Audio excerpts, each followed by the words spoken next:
ഭൂമിയിലെ തിരക്കിൽ നിന്നും ബഹളത്തിൽ നിന്നുമെല്ലാം ഏറെ ഉയരത്തിൽ ഗ്രഹങ്ങളുടെയും നക്ഷത്രങ്ങളുടെയും നടുവിലിരുന്ന് ഒരു അത്താഴവിരുന്ന്.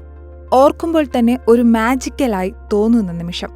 എന്നാൽ ഇത് യാഥാർത്ഥ്യമാക്കാൻ ആഗ്രഹമുണ്ടെങ്കിൽ ഇപ്പോഴാണിതിന്റെ സുവർണാവസരം. കാരണം $500 മില്യൺ സ്പേസ് ഡൈനിങ് സൗകര്യം ഒരുങ്ങുകയാണ്. ഇനിയൊരു സ്പെഷ്യൽ ഡിന്നർ പ്ലാൻ ചെയ്യുമ്പോൾ അത് ബഹിരാകാശത്തു തന്നെയാകാം.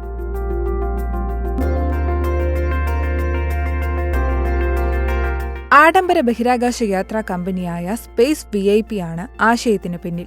അടുത്ത വർഷം അരങ്ങേറ്റം കുറിക്കുന്ന ഈ സ്പേസ് ടൂറിസം പദ്ധതിയിൽ ബഹിരാകാശത്ത് അത്താഴവിരുന്നിനു ശേഷം ഭൂമിയുടെ വക്രതയ്ക്ക് മുകളിൽ സൂര്യോദയം കാണാനുള്ള അവസരവുമുണ്ടാകും. $500 മില്യൺ സ്പേസ് VIP തങ്ങളുടെ അതിഥികൾക്ക് ഈ ബഹിരാകാശ അത്താഴം സാധ്യമാക്കുന്നത്. ഇന്ത്യൻ മണി ഏകദേശം 4 കോടിയിൽ കവിയുമിത്. സ്ട്രാറ്റോസ്ഫിയറിൽ രുചികരമായ ഭക്ഷണം ആസ്വദിക്കാൻ ഒരു ടിക്കറ്റിന് ഈ $500 മില്യൺ കൊടുക്കാൻ നിങ്ങൾ തയ്യാറാണെങ്കിൽ 6 മണിക്കൂറായിരിക്കും ഈ അവസരം ലഭിക്കുക. ലോകത്തിലെ ആദ്യത്തെ കാർബൺ ന്യൂട്രൽ ബഹിരാകാശ പേടകമായ സ്പേസ് പെർസ്പെക്റ്റീവിന്റെ സ്പേസ് ഷിപ്പ് നെപ്റ്റ്യൂണിലാകും കമ്പനി തങ്ങളുടെ യാത്രക്കാർക്ക് കോസ്മിക് ഭക്ഷണം വിതരണം ചെയ്യുക എന്നാണ് അറിയിച്ചിട്ടുള്ളത്.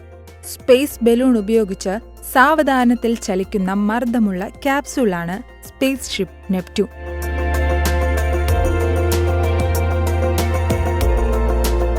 യാത്ര പ്രഖ്യാപിച്ച് 24 മണിക്കൂറിനുള്ളിൽ അനവധി ആളുകളാണ് താൽപര്യം പ്രകടിപ്പിച്ചിട്ടുള്ളതെന്ന് കമ്പനി അവകാശപ്പെടുന്നു. ആഡംബര ബഹിരാകാശ യാത്രാ കമ്പനിയായ സ്പേസ് VIP തങ്ങളുടെ 6 മണിക്കൂർ ഹൈടെക് ബലൂൺ യാത്രയ്ക്കായി ഒരു ഡാനിഷ് ഷെഫിനെയും നിയമിച്ചു കഴിഞ്ഞു. ഡെൻമാർക്കിലെ ഷെഫ് റാസ്മങ്കാണ് ഇത്. മൊത്തത്തിൽ 6 പര്യവേഷകരെ മാത്രമേ ഈ 6 മണിക്കൂർ നീണ്ട യാത്രയ്ക്കായി അനുവദിക്കൂ. യാത്രയിലുടനീളം വൈഫൈ സൗകര്യം നൽകുമെന്ന് കമ്പനി അറിയിച്ചിട്ടുണ്ട്. ഇതുമൂലം തങ്ങളുടെ ലൈവ് ദൃശ്യങ്ങൾ യാത്രക്കാർക്ക് ഭൂമിയിലേക്ക് അയക്കുവാൻ കഴിയുമത്രേ. എന്നാൽ യാത്രക്കാർക്കായി ഒരുക്കുന്ന ഭക്ഷണത്തിന്റെ മെനുവിന് അന്തിമ രൂപമായിട്ടില്ല. ഷെഫ് റാസ്മസ് മങ്ക് ബ്ലൂംബെർഗിന് നൽകിയ അഭിമുഖത്തിൽ ഏറെ സ്വാദിഷ്ടവും സവിശേഷവുമായ ഭക്ഷണമായിരിക്കും യാത്രികർക്കായി നൽകുക എന്നാണ് പറഞ്ഞിരിക്കുന്നത്. 2023 ലോകത്തിലെ ഏറ്റവും മികച്ച 50 റെസ്റ്റോറന്റുകളുടെ ഗൈഡിൽ 5ാം സ്ഥാനത്തുള്ള ഡാനിഷ് റെസ്റ്റോറന്റ് ആൽക്കിമിസ്റ്റിലെ ഷെഫാണ് റാസ്മസ് മങ്ക്. ഇതിനകം തന്നെ ഡസൻ കണക്കിന് പങ്കാളികൾ ഈ അനുഭവത്തിൽ വളരെയധികം താൽപര്യം പ്രകടിപ്പിച്ചിട്ടുണ്ട്.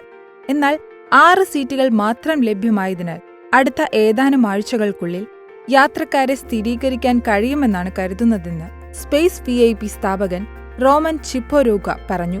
അതേസമയം ബഹിരാകാശ പേടകത്തിന്റെ പരീക്ഷണ പറക്കൽ അടുത്ത മാസമാണ് ആരംഭിക്കാനിരിക്കുന്നത്. എന്നാൽ ബഹിരാകാശത്ത് ഭക്ഷണം കഴിക്കാനുള്ള അവസരം നൽകുന്ന ആദ്യത്തെ പദ്ധതിയല്ല ഇത്. ഫ്രാൻസ് ആസ്ഥാനമായുള്ള കമ്പനിയായ സെഫാൽട്ടോയും കഴിഞ്ഞ വർഷം ഇതേ ആശയം പ്രഖ്യാപിച്ചിരുന്നു.